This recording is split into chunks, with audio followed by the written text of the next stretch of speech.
সুপ্ৰভাত জনাইছোঁ সকলোকে আৰু লগতে হাজু হ'ব লাগে আজিৰ গভৰ্ণমেণ্ট অফ আসামৰ ADRE 2024 এক্সামৰ ইনভিজিলেশ্যন ডিউটিৰ কাৰণে যেহেতু গীতাশ্ৰী আৰু আমাৰ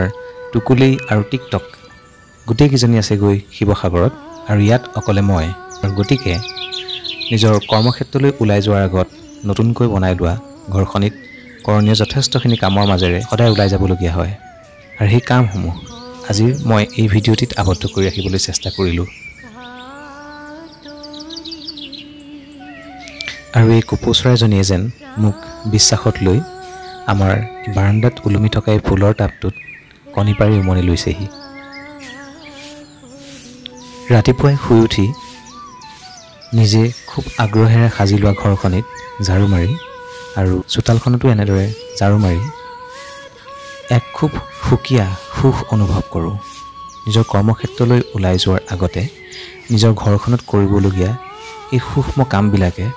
মনত এক সুকীয়া মাদকতাৰ সৃষ্টি কৰে চাওকচোন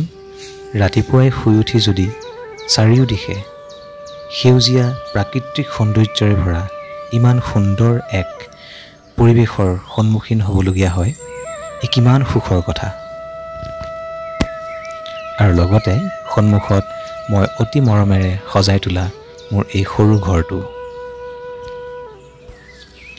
আৰু এনে এক পৰিৱেশৰ মাজৰ পৰা যেতিয়া মই নিজৰ কৰ্মক্ষেত্ৰলৈ ওলাই যাওঁ মনটো গোটেই দিনটোৰ কাৰণে সতেজ হৈ পৰে আৰু যান্ত্ৰিকতাৰে ভৰা মহানগৰীত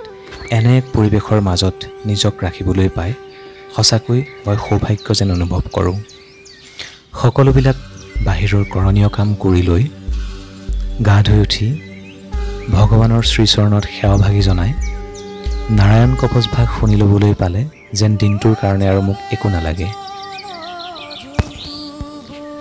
মনত বিশ্বাস হয় যেন প্ৰভু ভগৱন্তই মোক সকলো বিপদৰ মুখৰ পৰা বচাই এই ঘৰখনলৈ মোক উভতাই আনিব তাৰ পাছত পুৱাই শুই উঠি বনোৱা খাদ্য আৰু লগতে আগদিনাখনি ৰাতিৰ থাকি যোৱা ভাজি বা দালি কোনোবা এটাৰ সৈতে ভাতকেইটা খাই দিনটোৰ কাৰণে ওলাই যাওঁ স্কুলত পঢ়ি থকা দিনৰে পৰা থকা অভ্যাসৰ বাবেই মই ৰাতিপুৱা সোনকালে ভাত খোৱাৰ ক্ষেত্ৰত কোনোদিন অসুবিধাৰ সন্মুখীন হ'বলগীয়া নহয় বৰঞ্চ দিনটোৰ কাৰণে মোৰ ভাল লাগি থাকে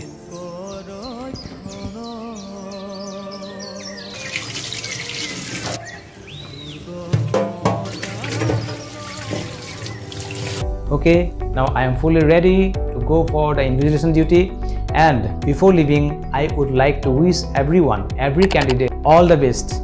and also like to request you all, please follow the guidelines that is provided by the government of Assam, that you are not supposed to bring your mobile phones inside school campus, inside the examination center,